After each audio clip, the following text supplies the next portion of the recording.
What's going on, my friends? This is Dustin Stelzer with another episode of Journey to Master, and today we're going to talk about broke finance.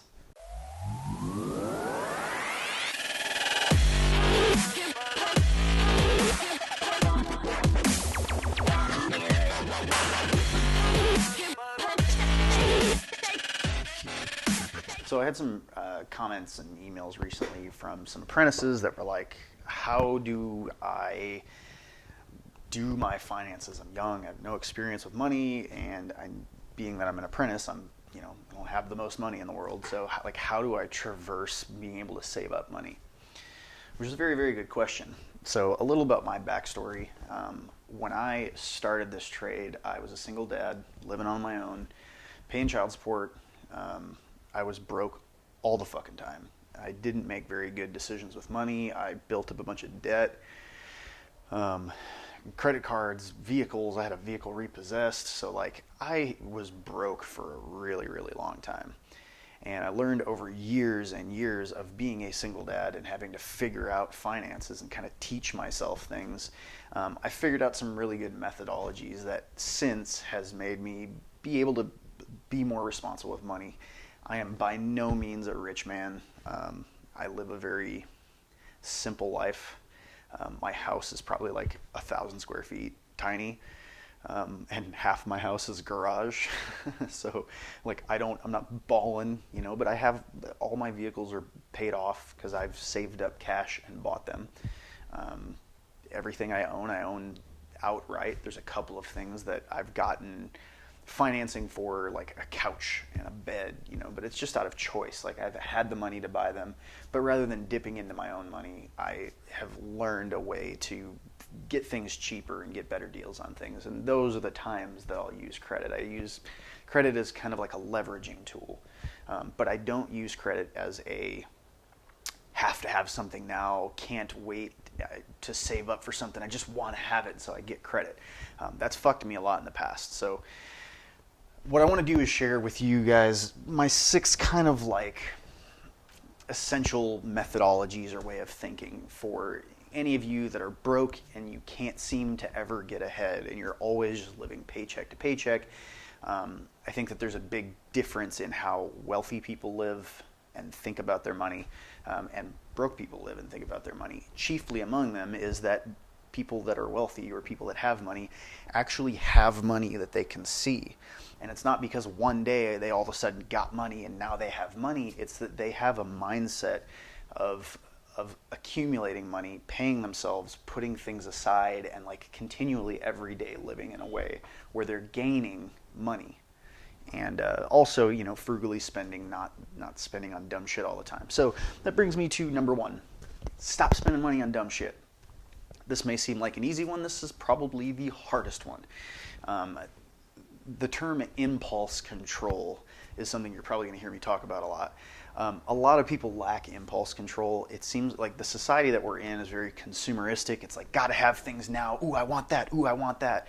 And we're constantly advertised to. So the second you get on your phone, there's advertisements. You drive out on the street, there's big ads, there's billboards. We are constantly being inundated with advertising. If you go into a gas station to get a bottle of water, you see candy bars, you see energy drinks, you see coffee, you see all these little tchotchkes and shit that they're trying to sell you. So we're constantly being barraged with shit to buy. So if you can get into the habit of having some control over your impulses, smoking cigarettes is another thing. A lot of people that are, the difference between people that are able to quit cigarettes and people that say they're going to do it and then end up going back to it constantly. I get the struggle, not judging at all. But the difference between the people that actually do quit and stay with it is that they control their impulses. They don't let the thing that they're addicted to, I guess, control them. They have some sort of internal control over things, and they realize that this thing that I'm doing, I'm not going to let control me. I'm going to be the one that controls it, and I'm going to struggle through whatever I have to because it's that important to me. I'm going to take this shit seriously and practice, be a practitioner every single day to make sure that I set this standard for myself. Rather than just being kind of reactive to whatever comes, they're proactive and they're planning and they think and they act on it.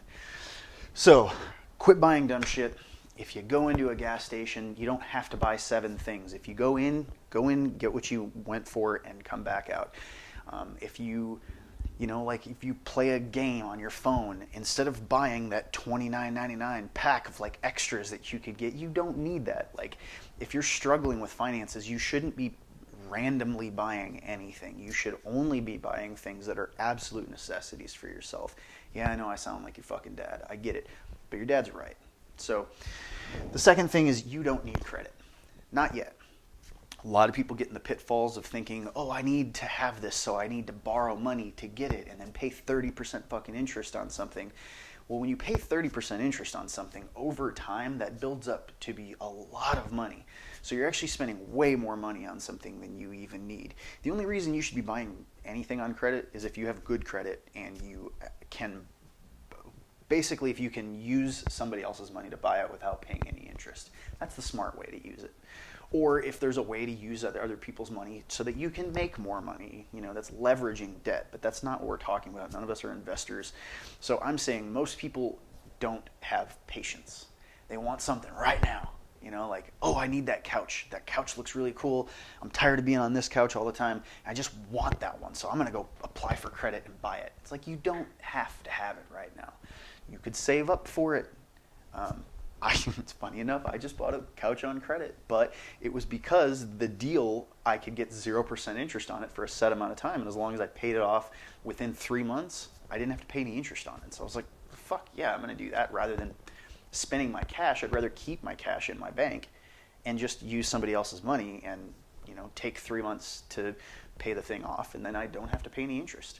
So the couch would have cost me like $3,300 if I would have kept paying it and paying it and paying it and had long-term credit out there.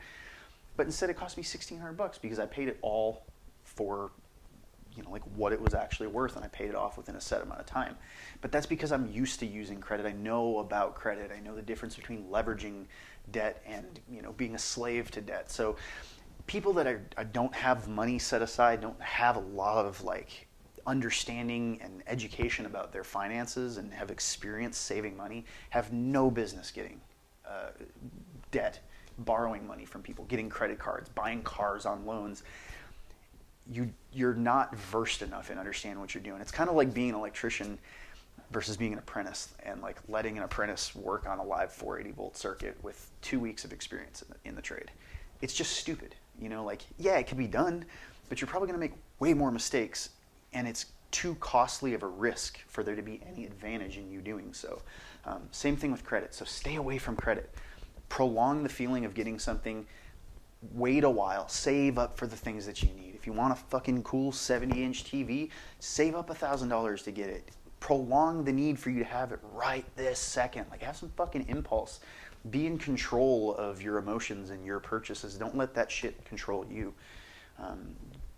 Again, just a little bit impulse control. It's a very important thing. Next, number 3, pay yourself first. Okay, so this would probably be number 1. This is so incredibly important. The only way that you make sure that you're going to get ahead is by paying yourself first. Now, this doesn't have to be a lot of money, but you work your ass off for your paychecks. And if you get paid every week or every 2 weeks or monthly or whatever, taking the first dollars out of that paycheck and putting it aside for you. And then saying, okay, whatever is left over, this is what I'm going to pay my bills with. And if I don't have enough to pay a bill, I'm going to get on the phone and call that creditor and say, look, man, I'm sorry, I don't have enough to pay this. Would you give me another 2 weeks? I will have that money then.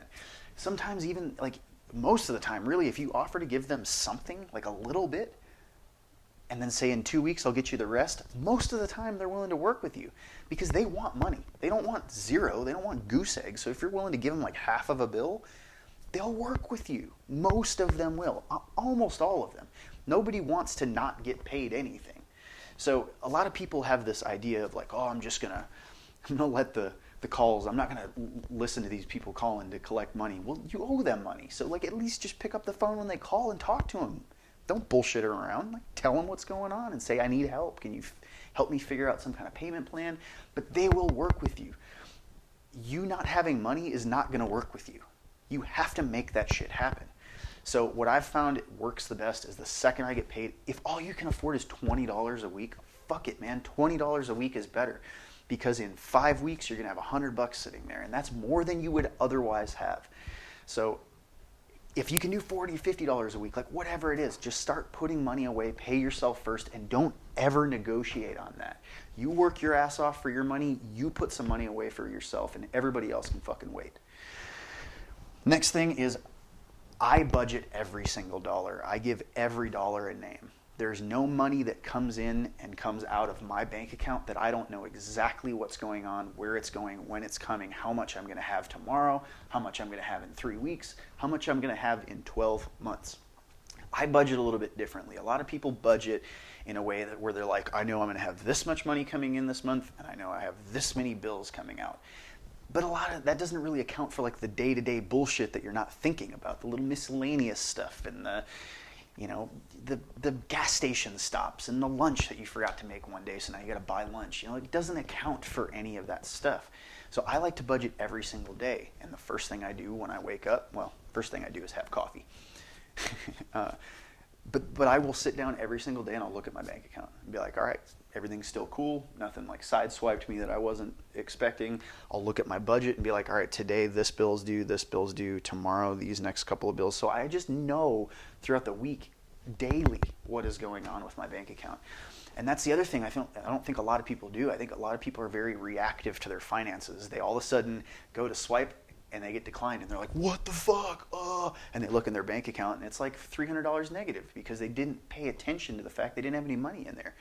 So with money, it doesn't mean you need to be obsessed with it. I don't like having to concern myself with money all the fucking time, but it's like the rest of my life, I'm going to have to. It's like breathing in the fact that it's something you're going to be doing the rest of your life. So trying to avoid it and like stave off and not have to worry about money is a very, very difficult thing to do. So the more that you're on top of it, at least, and just educated and aware and know where you're at with it, the better off you're going to be. The only difference really between poor people and rich people, opportunity, who you're around, there's a lot of differences. But I guess like the philosophy behind how they act with their money. People that are broke are very reactive. They react to things because they didn't have any planning. People that have money, they're maybe wealthy or not even wealthy. Like I don't consider myself wealthy, but like I have money, is that I plan. I just get out ahead of it and I think about it for, the future. I know that in a month I'm going to have this put into this account and I'm going to have this invested over here and I'm going to do this and this and I have all these bills. I know what's going to happen with my finances and I keep up with it all the time. That's the biggest difference. If you could just do that one thing, you'll at least save yourself hundreds of dollars every month in overdraft fees.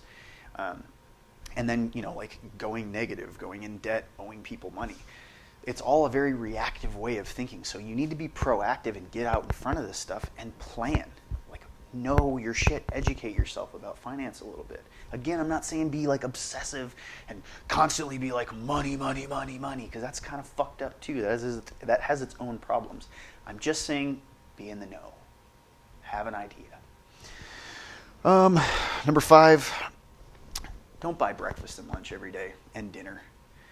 If you add up the amount of money that you spend buying, like, Sonic and McDonald's and buying those breakfast tacos every morning and going into the gas station with the idea that you're going to get a Gatorade or you're going to get a coffee. And then you start thinking, I want something sugary too throughout the day. I'm probably going to crash. So let me get 2 or 3 energy drinks. Oh, man, and I'm hungry right now because I didn't wake up early enough to just throw something in my body. So now I'm hungry. So now I'm going to buy 3 breakfast tacos too. And so now you're spending $15 the first thing that you do for like right away in the morning. Whereas if you just would have woken up a little bit earlier and made something and put it in a box and brought it, you'd already have all of that stuff.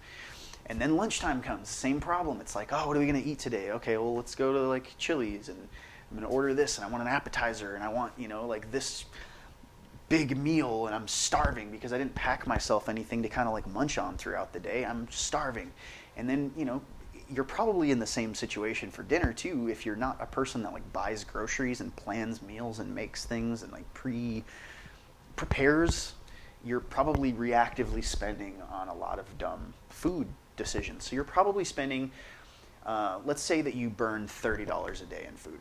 It seems extreme, but if you're $15 in the morning and $12, $15 for lunch pretty much everywhere in the country, that's $30 a day. And then dinner, that's not even considering dinner. So, 7 times 3, that's $210 a week. That's fucking nuts. And the reason I'm saying 7 times 3, 7 days out of the week, because it's not that you're only doing this during the week. You're probably doing this shit on the weekend too. So just as a good round number, if you're saying $200 a week, even if it's $150 a week, that's $600 a month that you're spending on just frivolous food spending. That is like a brand new Toyota Tundra payment every month. You could afford a vehicle of that quality rather than just burning it all on food. If you spent probably, $200 on groceries for yourself a month, you could make food and save yourself $400 a month. So just things like that, like be smarter about your purchases and plan things out. Wake up a little bit earlier, plan some meals out, but think about all this shit. Don't just last minute spend because you didn't really plan for anything. Now, if you've got plenty of money where you don't have to worry about that, then fuck it, who cares?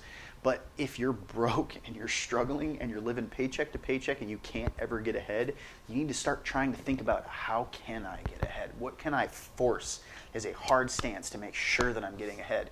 And paying yourself and making better decisions with your money is all of it. Knowing where your money's going.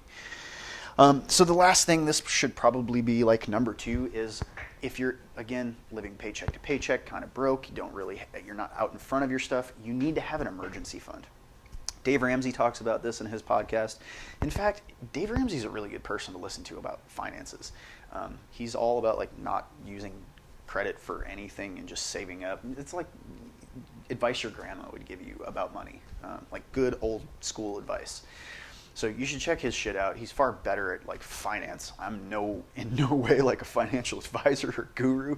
I've just taught myself how to like get out of the shit over years and years and years of being in the shit. I've had to teach myself and listen to a lot of people that are smarter than me about this. But one of the things Dave Ramsey talks about is having an emergency fund, because a lot of the problems that happen in your life, you get a blowout in your car and then you got to pay $200 out of nowhere for a fucking tire for your car and you don't have the money, so you're screwed. Now you can't get to work. It's reactive. You didn't plan for the fact that tires blow out. So putting money aside for the first bit, like a couple of months, whatever it takes you to do, but start putting that money that I'm talking about, paying yourself first, put that aside into an emergency fund. And this is money you don't touch for anything unless it is a life emergency, something so dramatic that it'll fuck you over hardcore if you don't have money to be able to pay for this thing. But that fund is not something you get to just take out money every once in a while when you want something. That's money you don't touch. So personally, I think putting that money into a mutual fund is the best way to go about it, because you can pull money out of a savings account easily. You can just go onto your online transactions, transfer some money, and boom, you're done. But a mutual fund is usually a little bit harder to access the funds. So it could take like 3 days for you to get money out. You got to call a financial advisor and tell them to pull all the money out. And so it's kind of a safeguard to you spending, because it's more of a hassle. It's like a pain in the ass to try to get that money out. Plus the interest rates for mutual funds are way higher than they are for a regular savings account. Your regular savings account at your bank is probably going to pay you like 0.25%. Not even a quarter of your money. It's 0.25%. You're not getting anything at the end of the year. It's just kind of bullshit. It's not to gain you any money on top of your money. It's not putting your money to work. Whereas a mutual fund, you could get, depending on what you invest in and how smart you are about everything, you could get anywhere from like 5% to 8%. So not 0.25%. You could get 5 to 8% on your money. So your money's growing while it's in there as well. It's just a good place, a good vehicle to put your money while you're saving up this emergency fund.